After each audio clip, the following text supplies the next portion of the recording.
Hello, everyone. So we're going to move on to a new section, and you'll be getting your exam scores back on Friday. I'll post them. And I'll post the key on Monday. So this new section we're starting is on data transformations. So let's look at that in the notebook first. And we're starting with 42, right here on page 190. No, wait a minute. 189. 189. So let's just move ahead and go to the document camera. And I have this data up here because we're going to do some data transformations, and this is from your own data, to make it come alive. And so we'll be looking at when we need to transform the data. We've been talking about assumptions and assumptions all along. In order to do these, we have to examine these assumptions. And now we're going to look at what to do when our data violates the assumptions. So we'll look at some real data, and hopefully you'll understand it better. So let's first go to the document camera, though, and start this.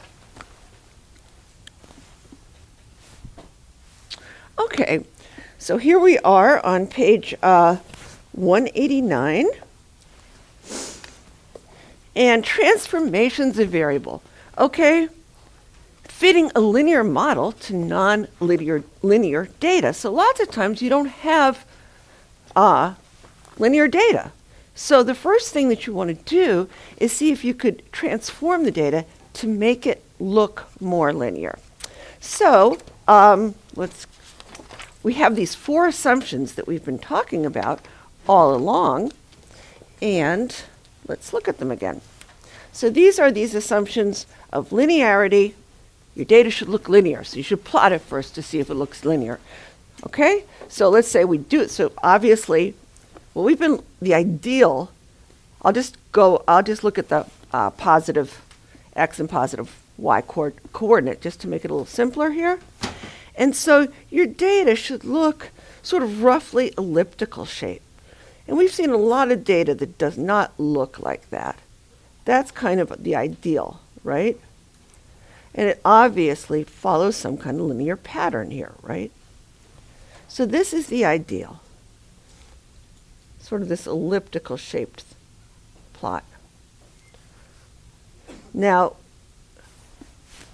often you don't see something like that. And actually, the first question on your exam there were a lot of, the one where I showed you 6 plots, and I said, is R appropriate to use? Well, some of them, it wasn't appropriate to use because there was a lot of curvature.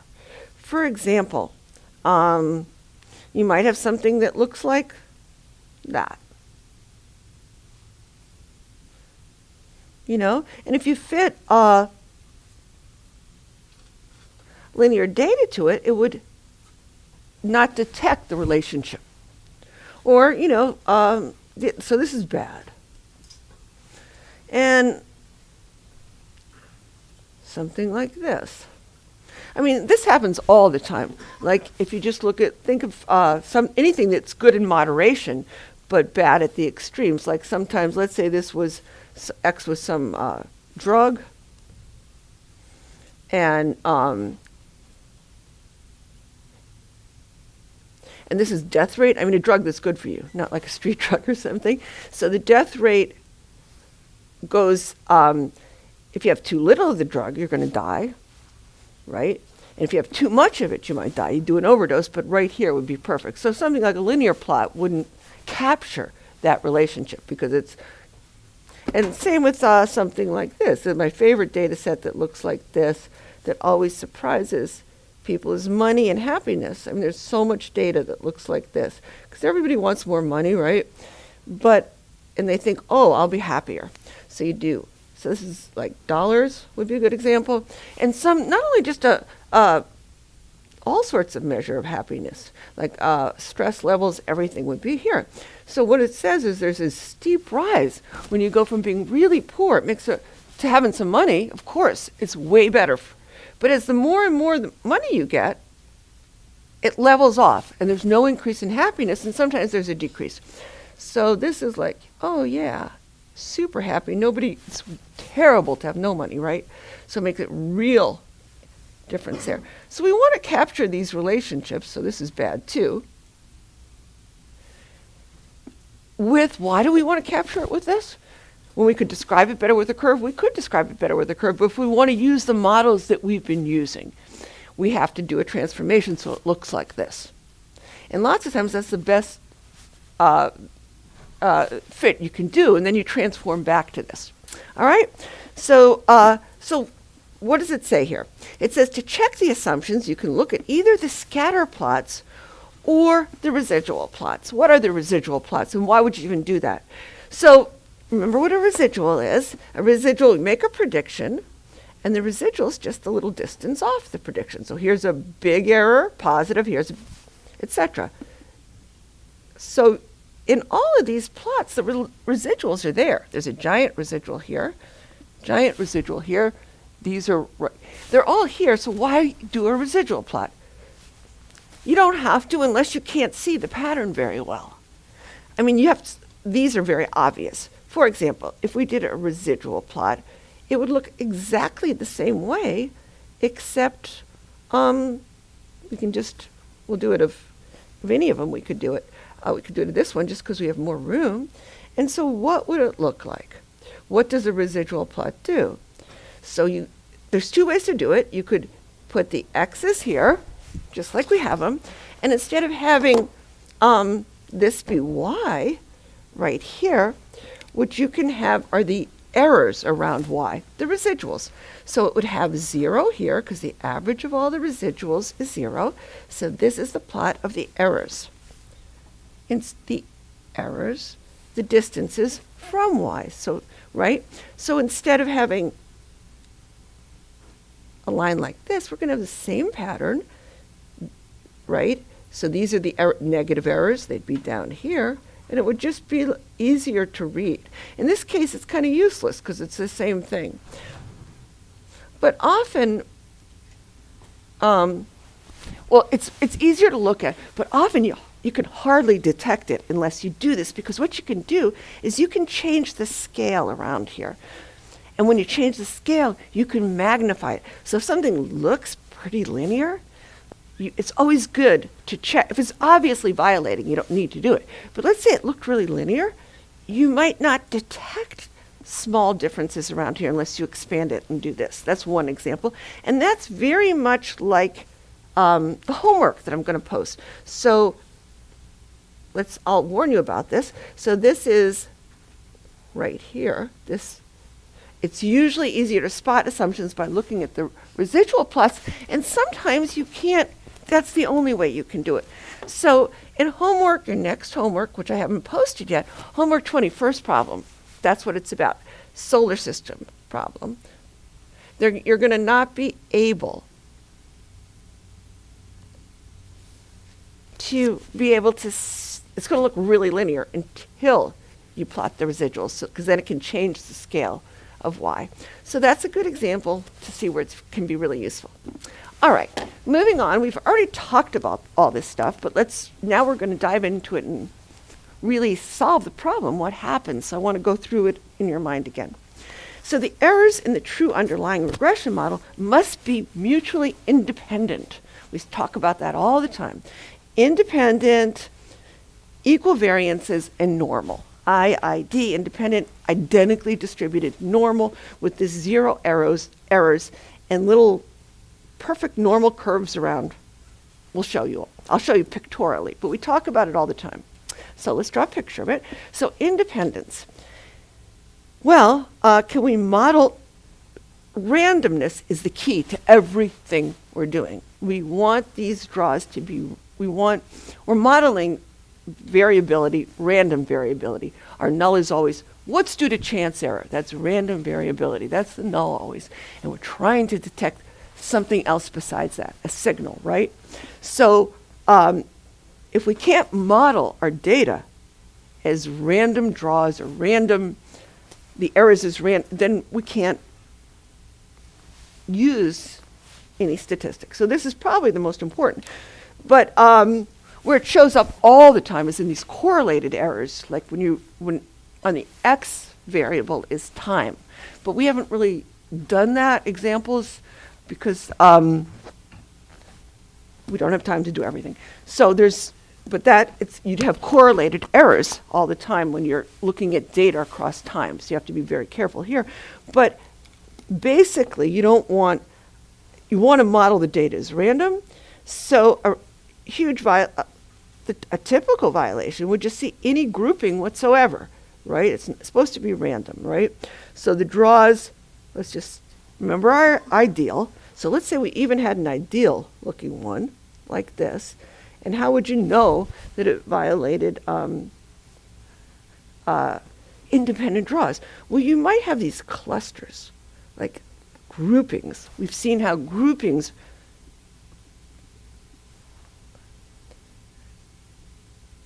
often, mess things up, right? When you have two groups, if we're talking about causation, the causality can be messed up. But here, just let's look at something like this. Check that the plot and the residual does not show grouping. For example, I'm just going to give you sort of extreme example. Let's say you are looking at a group of people, but there were clusters of triplets or something. So triplets. You really don't have three independent points on anything because those points are going to be very correlated. Groups that are extremely alike, and you shouldn't count them as independent. It would make it seem like your sample size is much larger than it is. So that's the idea. This is bad. These are all bad. Ideal, just remember the ideal. We'll just draw the ideal all the way down. Okay? All the way down. This is the ideal, so we don't have to redraw it. So I'm just going to show you the bad things. All right, so the variance has to be equal across all the x's. So, for example, variability of the y should be the same. So you want to check the spread around the regression line. It should be the same across the plot. People say the term for it is homoscedasticity, same spread. All right, so something in our data that comes up a lot that you'll see is some kind of fan-shaped data, like that. So the errors are very small around here, but as you get further, it follows a linear path. But around here, they're very clustered, and then the further out you get, the more the errors. So this would be a violation. So we'll look at transformations and things to do in all these cases when we have these violations. And the last one is this normality of the errors. That comes up it's particularly important if you have fairly small sample sizes. And it's a condition. It's one of the assumptions to put error bars using the t-test, right? You have to have normality of the errors. So what does that look like? Even how a residual plot really won't help in looking at that. We're going to have to do something else. The errors around the regression line at each value of y are approximately normal. So you have to do a histogram of the errors. That should look approximately normal. So here, what do I mean? So it's very hard to see this in a scatter plot, but the idea is you have the ideal scatter plot, so I should draw the ideal one again. This is the ideal one. You make a, elliptical shaped, right, like that. And that in any slice across this, like you take a slice across the x's, inside there, you should have like a normal curve inside here, meaning that more points are clustered here and very few out there. So wherever you go, it should be, I'm sorry, I didn't draw it well, but it should be a normal curve centered there, and then you can use that standard deviation of the errors around it to say that, 1/3 of the points are between, not 1/3, 2/3 of the points are between one standard error in either direction, 68% of the time basically, and 95% of the time your data will be within 2 standard deviations of the errors. That's assuming you have this, okay? And then to make sure you have this, so this is your good plot. And then if you plotted this, you'd have, and this is a plot of the errors. It's a histogram. So what is it going to look like? You see, what I'm saying is, let me show you the bad one first so you know the difference. Okay, so a bad one would look something like what? You'd have that same nice curve here. But now, if you go through a slice, you'll have something that doesn't look normal in here. Like there might be a hidden binary variable in there that you're not including in your model, something like that. And so you need to include it because look, it could be like, there's no normal curve here. It's like on either end, you'd still get this and maybe a few in the middle. But there's some, because it's not the only thing, but there's some, that does not look normal. It looks sort of the opposite of normal. It's going to be like this or something. It's weird. Okay? So that would be an alert that you're missing something that's making your data, you've left something out or you have something messed up. So this is really you can't really see it very well, but if you plot the data, the histogram of these errors, you can see they should cluster around just like a normal curve. Most of them should be around, 0. They should follow sort of like this. And you might think, we violate that all the time because it doesn't really look normal at the edges. You often see things that don't, but that's because there's very few curves out, very few points out there. So you can't really tell. But in the, along where there's a lot of points, it should look like this. Okay? And where's this? So this is good, and bad would look like what? I'm doing extreme cases here, but bad would look something like you plot the errors again. So here, these are your histogram of the errors, right? And there's hardly anything around 0, just a tiny bit, right? In fact, all your data is out here and out here. And then you know right away, whoa, this is not good. So this is pretty useful, something like that. That would be really bad. Okay, so let's look at some real data and see what we can do and how we can make things more normal. So first, let's look at some real typical patterns you'll see and the most typical data transformations you'll do. So this is about transforming nonlinear data into a linear plot by re-expressing the variables. And by far the most common one that comes up is taking logs, doing plots of the logs. So we're going to concentrate on that mostly. So if the scatter plot follows a nonlinear pattern, try the following 6 steps to make the plot linear and to make the errors around the regression line normal. Okay? So first thing you want to do, if you see that it's not linear, it looks really screwy, your data, why don't you try transforming? I like to start with the y because there's just one y, and lots of times you're dealing with multiple x's and stuff, so just start with the y.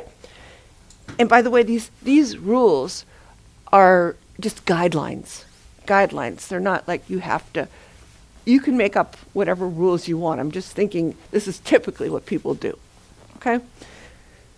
So if it's symmetrical, so you just want it to be nice, like in symmetrical. So if basically doesn't have to look exactly normal, but you certainly want unimodal and sort of like that. So I'll say roughly normal and not highly skewed to one direction or the other. Roughly normal. Just leave it as it is, okay? Leave the y variable as it is. Something else. Then try the x, okay? And start with the x and see how that is. And usually one or the other is not going to be normal or symmetrical. So, but more often you'll see something like, let's say it's right skewed. This comes up with so much data. We'll look at income data, anything sort of that's cut off, most things that are like really sharply cut off at 0 and then can go unlimited in the other direction like income. So, right skewed means what? That the bulk of the data is down here, right? The bulk is down here, and then you've got this long, long, long tail where the average is much greater than the median, right? Well, then what you want to do is do a transformation that brings these big values in, right? So what are the transformations that would do that? Well, a square root would, because 100, like let's say you have data from 0 to 100, take the square root of it would go all the way down to 10, right? Whereas 25 would go down to 5, 4 would go down to 2, 1 would stay at 1, and the opposite would happen with, would spread these out more, below, the square root of a quarter is a half, so those values would move up. So you'd get more symmetrical data, okay? So which one do you do? The square root, but let's say that didn't work. The log is an even more drastic reduction of the big values. That's even easier to see. Like, let's say you have data up to, I don't know, a billion or something. And then you have, so that's like a billion would go from 0 to a billion. We wouldn't be able to fit the data that's so high. If you wanted to keep it, on a regular scale, you wouldn't be able to fit it on the page, obviously. So you'd have to you really want to be able to see it all. So you'd have to, instead of writing if we're log base 10, a billion, it's 10 to the 9th. So you would have to, instead of having a billion way out here, it would drag it into 9, right? And a million would be dragged into 6, etc. So that it would really drastically reduce it. And so much of nature, so much of our intuition, so much of the way we see the world unconsciously is on a log scale. And you'll see that over and over again. We don't realize we're doing that, but that's what we're thinking on a log scale. So for much, much biological data in nature and everything, it's wild. It's just so common. So we're going to concentrate on this transformation. What does this one do? This one's for sure takes the higher values and makes them lower. Like, 1,000 would be transformed to 1 over 1,000. So the biggest values would become the smallest. So it's the most extreme, but it also, it's less intuitive. It reverses the direction. So it's not ideal. So this is when this log is the one you'll see most of the time. But what if it's the other skewed? What if it looks like this? Well, here, like our exam data, maybe. I'll still make it in the positive. All right, so what if it looks like this? Our exam data always has this tail right here. That's left skewed. And what do we want to do here? We want to do the opposite. Basically, instead of taking a log, we want to exponentiate. We want to take y squared, y cubed, etc., because that is going to spread out these values more. 1 squared is 1, but it will stay there. 2 squared just goes to 4. But 10 squared is going to go all the way to 100. It's the bigger the value is, it's going to spread them out. They're clustered here, so we want to spread this out. If they're clustered here, we want to spread this out. Okay? So, why don't we just take a look at some our own data, and you'll see what I mean. All right. So let's go here. All right, so right here was our fall, this is your data, survey 2. So I'm just looking at, let's look at 2 income. Let's make variables that I asked you. So let's go to the scatter plot. And what was it? It was like, for example, I asked family income. So let's put that on the X, family income. And let's put how much you expect to earn 20 years down the road on the Y. So I want to see the relationship between those 2 variables. Expected income right here. And I can't even see it, right? You just can't even really see it. All this data is clustered there. There's lots and lots of points, but they just look like a clump. That's because it needs to be transformed to a log scale in order to express. Let's see what the statistics are on this. So this was in thousands.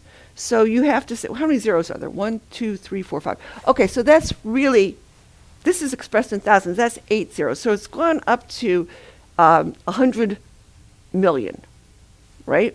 So that's what this is, 100 million right here. So somebody's family income's 100 million here. And you can see that the average is wildly more than the median. Median is, wow, you guys are rich. That median is 130,000 in our class. Whereas the average in family income, look at this, is 1,352,000. That's shocking. Wow, you guys are rich in this class. So I mean, that's the median, the middle person. 130,000. Seems like a lot to me. And the average is 1,352,000 in this class. And they expect to earn a lot more than their family. And so it's interesting. But we can't even see it, right? So what are we going to do? Let's just follow the steps and see how it works, okay? So we're going to go to the histogram. We'll take the Y first, the expected income, and we'll do a histogram and see if it looks normal. It's not going to be normal. We already saw it's very right skewed. The average is much bigger than the median. So the Y was the expected income, and look how skewed it is. It looks like everybody expects to earn 0 because they're indistinguishable because we have to include these big values here. So it doesn't give us any information. It's terrible. So first, let's try the first step right here is the square root. So let's try, and that should spread it out. It does, see, but it didn't spread it out enough. So you want to go even more drastic, log. This happens so often. Now we can see the data, okay? So now let's go back to our scatter plot, and now we can take the scatter plot, where scatter plots will do the same thing, but now we have family income right here, and we have expected income. So we just did it to the Y's. Let's see if that helps. So here I'll just show you. Here was the square root, here's the log. That's the X, sorry. I'm slow. We did it to the Y's. So we'll do it this way and this way. That didn't help.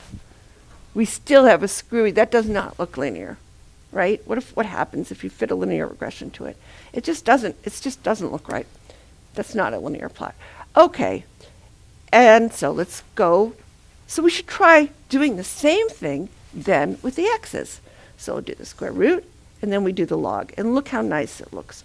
So much better. And then we can do a regression, and we don't even really need to plot the residuals. You can see that it's pretty good here. Okay? But now we have a linear equation in logs. So that's the idea.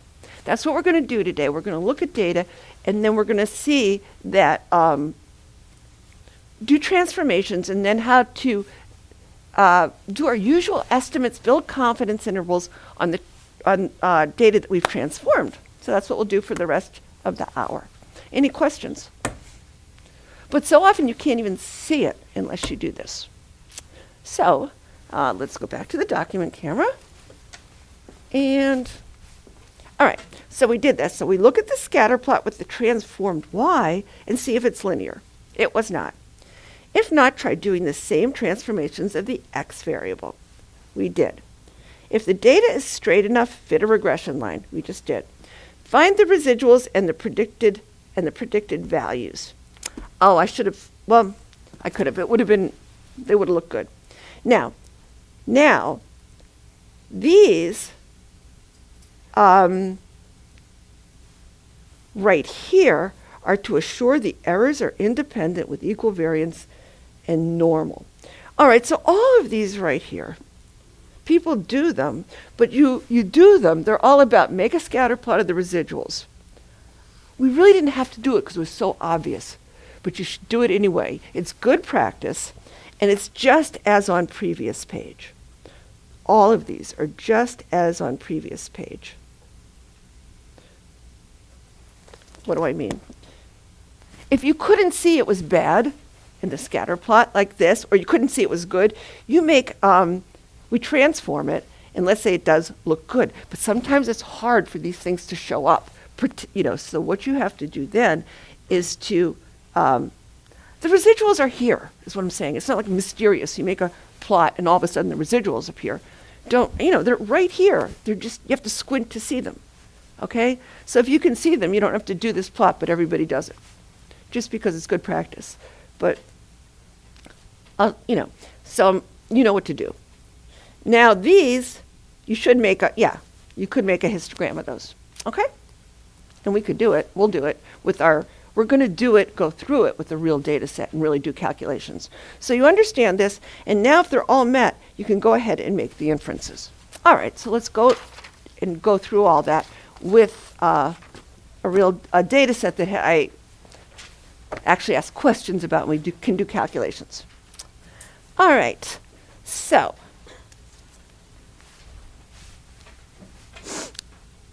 below is a scatter plot of brain weight, in grams, on the Y, this is the brain weight, and the body weight in kilograms of 34 species of land animals. So 24 of them are mammals, and 10 of them are dinosaurs. So you can't see anything here, right? You really can't see anything. So the first step is the scatter plot linear. Is it? No, it's just, they're all clustered there. We don't see the 34 animals. And we should go to the data program so you can really see what I mean. But the answer is no. So we are going to go through the transformations. So keep this in mind, but it's so much easier to see if we go to the real data set. So let's do it. So we'll go back to the document, back to the PC. And we have to find that real data set. And you can do this on your own. I just want to show you where this one is. So you'd have to go to stat 100 here, I think. Okay, so choose a data set, and it's going to be the body and brain weights of the 32 animals. Okay, so let's do that scatter plot that we see. So what we're doing is we're predicting brain weight from body weight. And we should get that same thing that's in your notes. And when we do a regression line, is that the same thing that's in the notes? Yes, 596, a little negative relationship between the bigger your brain, but it's basically a relationship of 0. But this is not good. So we can't even see these. What are these animals? What are they? That's the giraffe, a cow, a human. Wow. Who are these up here that have huge brains for their body? You want to guess? The human's there. Let's see. The Asian elephant. The elephants are extraordinarily smart, yeah. Okay, so that's interesting. But now we can't see what's in here. They're all, and who are these? Whoa, these are all Brachiosaurus. These are other dinosaurs. Tyrannosaurus. Okay, so these are all the dinosaurs. But so what are we going to do? What are we going to do? We're going to go to the histogram. So let's go to the home, and we're going to do a histogram, and first start with the Y, and our Y is brain. So here we are. And again, we can't see it. So we're going to see if we can make it more normal by doing the square root. Better. This is in your notes. So right now, we did the square root. Is it to make it more symmetrical, first try, you'll fill in square root. Right in your notes, we'll fill it in later. But then we'll say, well, next try log. And it's better. Okay, so now we go back. Let's go to our notes and just fill that in. So, look at the histogram and why. Which of the following best describes it? It's right skewed. Right skewed. So now, to make it more symmetrical, we are going to do the step going up this ladder, right? We're first going to try the square root of y. It's better. And then if that doesn't work, try the log. And when in this program, all the logs are log base E. So they're the natural laws. That's what we're going to be doing all the time. Natural logs. We're not doing log base 10. Although it would work exactly the same way in log base 10. It's just more convenient to use for lots of mathematical stuff to use log base E. So this is log base E. Everything in the data program is log base E. All right, so that's all we did. Now, what if it was left skewed? What would you do? You wouldn't do this. You would go the opposite direction. So you'd first try y squared, then you try y cubed, and then you do this really drastic one by putting y in the exponent up there. So we'd say e to the y, and that's rarely used. This is a little problematic. You have to have positive data here. We're going to just look at the y squared in this class, but know this. That's e to the y. All right, so let's just turn the page, and this is what we're going to do right now. So we're going to look at the scatter plot with the transformed y and see if it's linear. Okay, that's what we're going to do. And then if not, try the same transformation on x. That's where we're at now. Okay? So let's do that. But first, I just have to go back here, just because it reminds me of something, both with income and with data here, that these little animals down here, we want them to count as much as all the other animals. We want them to, each animal to count equally, and we can't even see these. Same with people who, in our class, who are just average, don't have all that money. I want them to count just as much, and I can't even see them. So this is a sort of way to do that. We're not doing anything phony. We're just making, you want to be able to see all your data, and you want them to count as much. So I say, notice how once you make the scale big enough to see these big animals, and once we make it big enough to see all the super rich people in our class, most of the rest of the data is scrunched near zero. Okay, that's what's happening here. You can hardly see them. And neither can the fitting program. The fitting program, none of us can see them. They're just like a blob, and we're treating them as one point. Okay?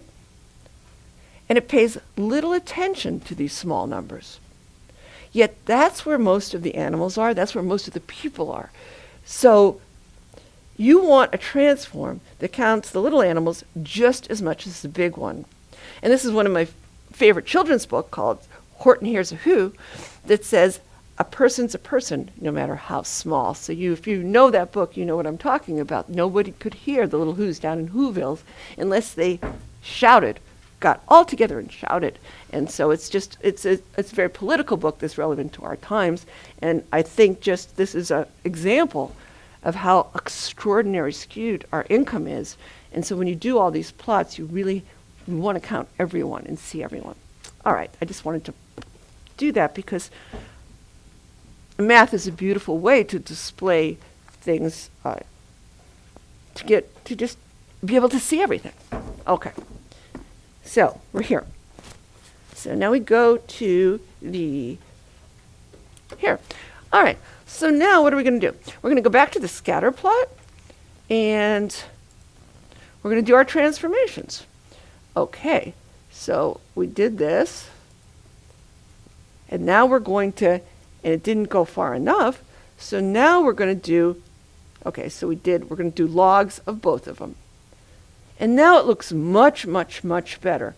I mean, if we look at the residual plot, show errors, I don't know, can you see it more there? You can certainly see there's curvature, but you could see it here too.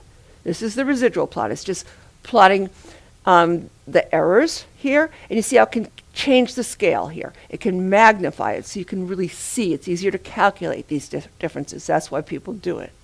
Okay? And so you might be able to see a pattern better. It will expand these out rather than going from -2 to 10 in logs. It's just concentrating around the errors, so you can straighten it out and you can see things better. And we clearly see there's a problem still. Yes, go ahead. I'm so sorry. So if you change the y's and it still doesn't like make it linear, so then you change the x's, you keep the y's changed? Yes, good question. She said, if you change the y's and the y's look up in the histogram and you get a more normal histogram, don't go back. Keep that log y.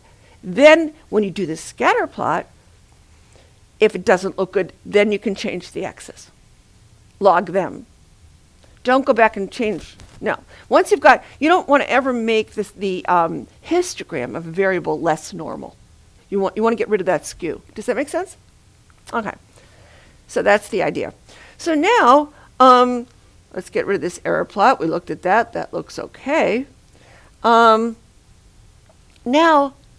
what's going on here? You can look at this. It did a perfect prediction for this animal. That's the cat, the kangaroo, and the Tyrannosaurus Rex. But look at how bad it is for some of these others, for the human, for the mouse. So it did great here, but at the ends, it did terrible. For Stegos, it just gets bad out here for the elephants. Oh, so it's just good in the middle. There's something wrong with it, but let's analyze it before we figure out what's wrong, okay? So let's go back to the document camera. And, all right, so here we are. And look at the scatter plot. This is what we just did with the transform y and see if it's linear. If not, trying, okay, so it's not linear yet. Now, we're supposed to transform x as well and redo the regression log versus log. All right? And we saw, after taking the logs of both weights, we get a plot where all the animals show up. We can see them all. We can look at them. The fitting routine also sees all the points about equally, so it comes up with a better linear model. Look what happened. We have much better correlation. Remember, we had a correlation of almost 0 before, slightly negative. Now we see a strong positive correlation between body weight and brain weight. So this is much better. Much better. And the errors are reduced. So this is better. Okay, a better model. This is a good model. The fit isn't great, but it's a good start. Okay, a good start. So now, the one it did a really good job for right here is the cat. And it wasn't so great for the human. All right. Now we're going to look at how we do these predictions on the log transformations. All right? So here's the rounded, just because I didn't want to work with, I thought it would be easier for us to work with. Here's the rounded regression equation. It's the same thing. This right here is linear in logs. You see, it's the linear right now. It has, an intercept plus a slope, and it fits it pretty well. So it's the rounded of what we saw on the previous page. So now we're going to just use this equation to let's find the brain weight of a cat, okay? So first, who weighs this? So we're just going to plug 3.3 kilograms in for the body weight and just solve the equation. Okay? So we'll say, I just plug in there. So it says 3, we're just copying it down, plus 0.32 times the log of, instead of the body weight, we're just going to write 3.3. And so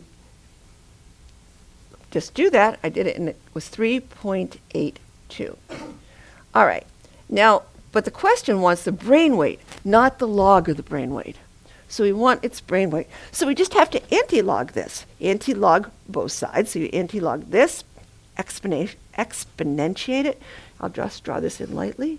So in case you're rusty on logs, just take e to that.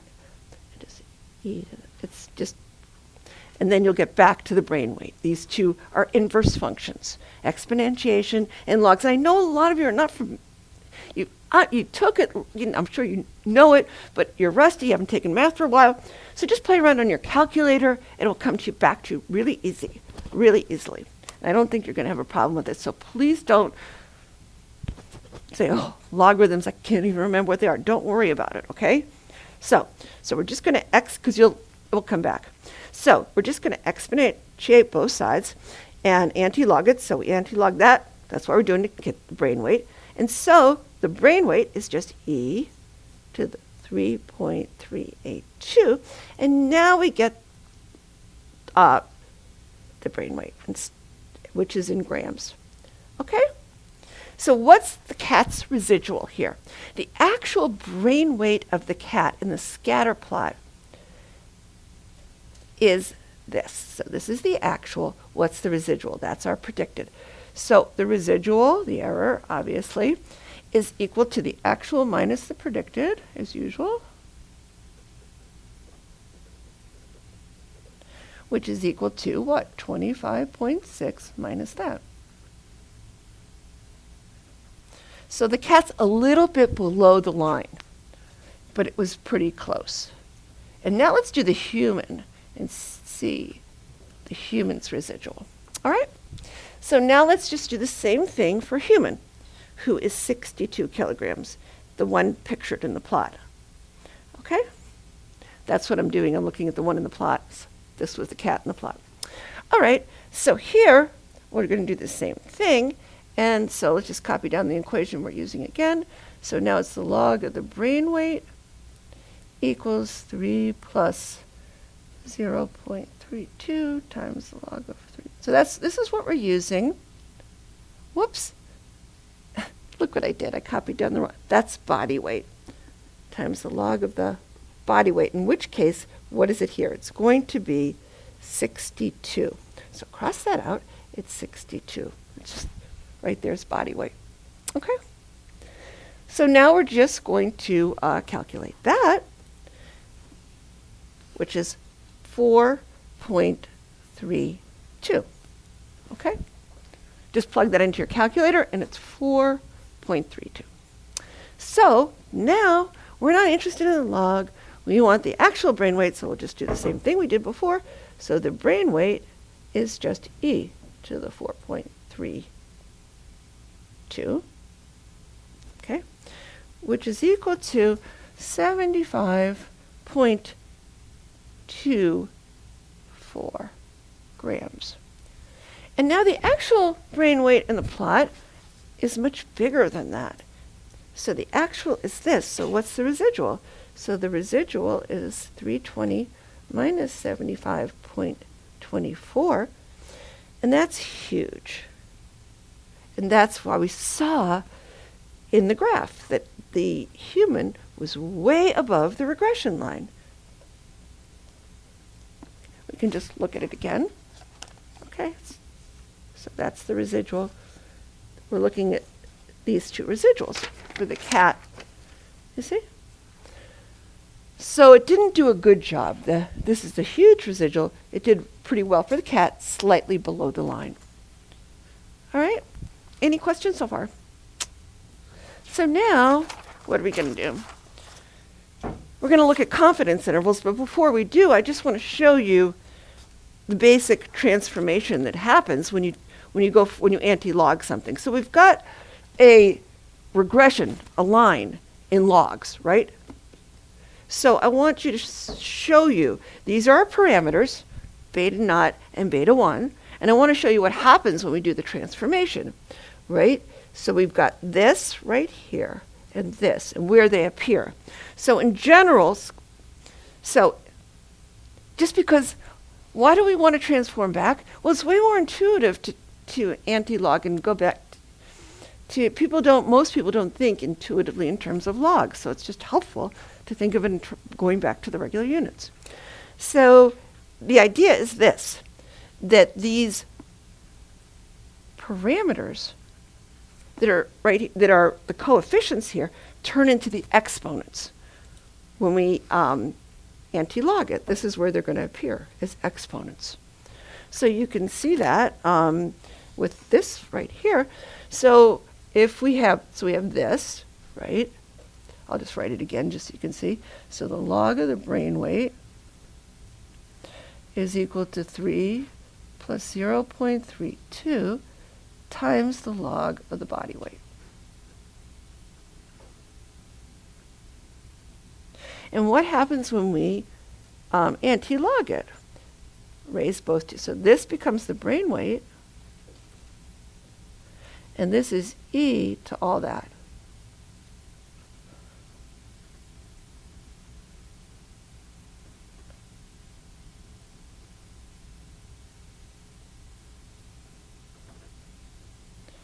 Okay, so now it's just the rules of exponents, and please remember, if the exponents are added, when you like 10 to the, this is all I'm doing, something like, all right, just to refresh your memory, 10 to the like 1 plus 3, that's going to be equal to 10 to the 1 times 10 to the 3, right?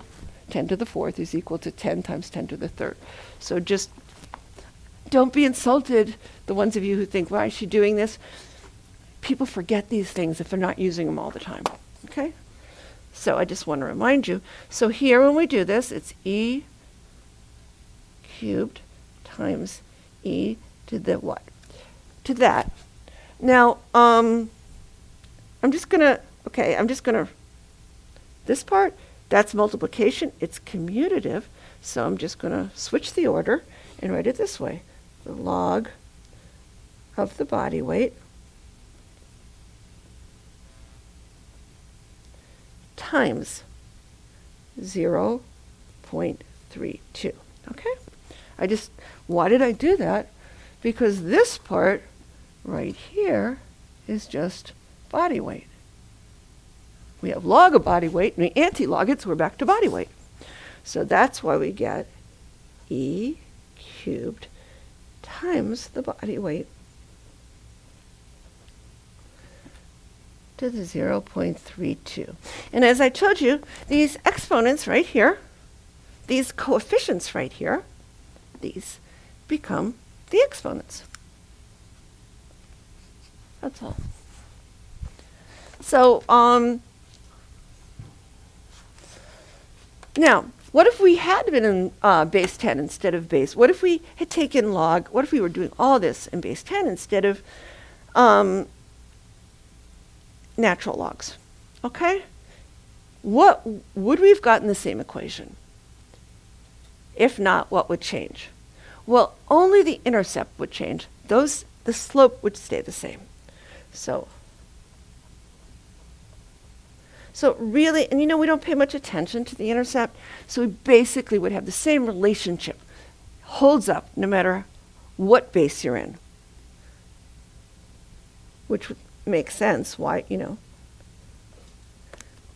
I mean, all we would have to do, you don't have to know this, but the idea is all you'd have to do is divide both sides through by a constant. That's all you would have to do. Okay. So now let's go on.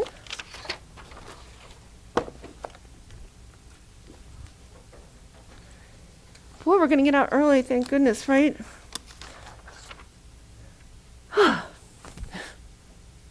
I've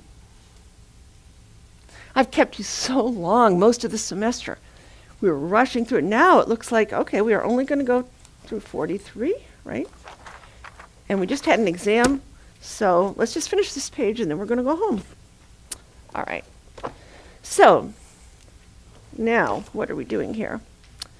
So we transformed the variables, okay, to get the errors to be more normal, and that means that the standard deviation of the errors we use to compute confidence intervals has to be used. That's for the transformed variables. Okay? So how are we going to get confidence intervals? That's the question. So we're assuming I should write this. So this is what you do. You assume after you've checked everything, and we did, assume the errors assumptions are met. And now we're ready to actually build confidence intervals around these point estimates. Okay. So the idea is, okay, so we're going to have to do it in 2 steps. This is the usual thing we always do. 68% critical value. We're going to use normal curves here because we're assuming things follow the normal curve.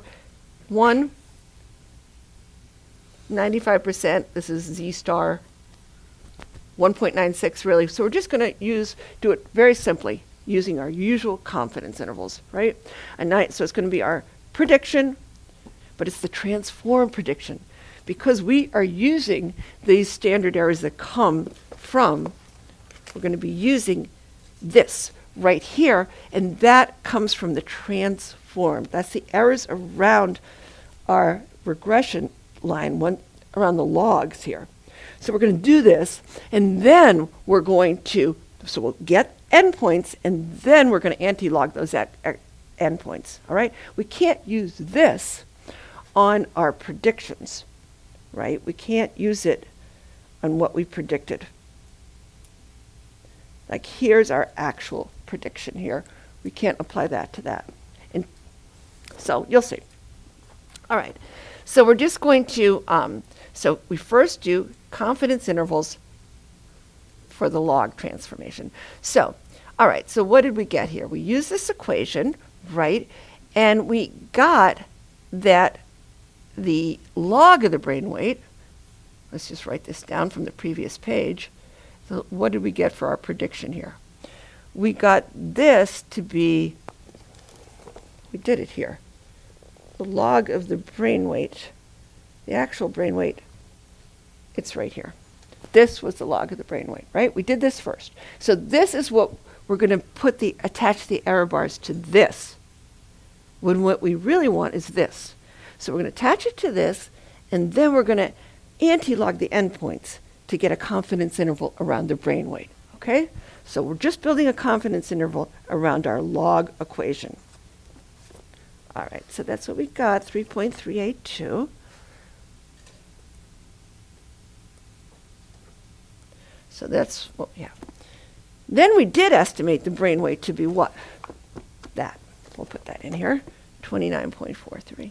But we want confidence intervals around this, but we can't do it directly. We have to do them here, get the endpoints, and then exponentiate those endpoints, and then they'll be around this one. All right. That's what I say here. Remember, this right here is for the log, not the brain weight. So we have to do this 2-step process. All right? So first, what are we going to do? Okay. So first, a 95%, okay, just our usual way. 95% confidence interval is going to be our prediction, 3.382, plus or minus what? Can we just use 2 instead of 1.96? We're just going to use 2 times, we're using this. Those are our errors around the log prediction. So if we plus and minus one of those, we have a 68% confidence interval. 2 of those will be 95, so we want 2 of those, okay? So we can put the endpoints right in here. We can put the endpoints of the interval. If we added and subtracted 2, we'd get 3.82 plus 3.2, so that's 6.582. That's 3.382 plus 3.2. And then, of course, this one's going to be right here. It's going to be 3.382 minus 3.2. So let's get those. And that's 0.182. Notice this is our usual confidence interval. Notice that our estimate is the midpoint of that, right? Our estimate, our prediction, 3.382 is right in the middle there, is the midpoint. It's not going why I'm saying this, so this is a symmetrical confidence interval. That's the way we always have been doing it. The confidence interval is symmetrical. But now it's not going to be, because what we're going to do now, what do? Well, now we're going to take these and antilog both of them. So for this one, we'll just say E, right, to the lower endpoint, to transform it from a log to a brain weight. So this is the confidence interval for the log. Now we're going to transform it to the brain weight. And look what we get. 1.2. Now we're going to do the same thing here. E to the 6.582. And this is going to be a really big number, 722. These are in grams. Now, we don't have we're building a confidence interval around this. So this is our estimate. But it's not the midpoint. It's much closer to the lower end, because when you raise x, look what we're doing. You're going to make this much bigger. So this is not the midpoint. So these are asymmetrical confidence intervals. The confidence interval is symmetric for the log of the brain weight, right? You add these two together, take their average, and you're going to get that. But you add these two together, the average of this is not that, but it is the geometric mean. So but it's asymmetrical for brain weight. Instead, it's not the arithmetic mean, it's the geometric mean. What do I mean by that? So if you want to check to see if these are right, you could say 29.43 is not the average of those two, far from it. It's much closer to this, but it is the square root of their products. So that's a good way to check. And you can probably see that just from, look what we did.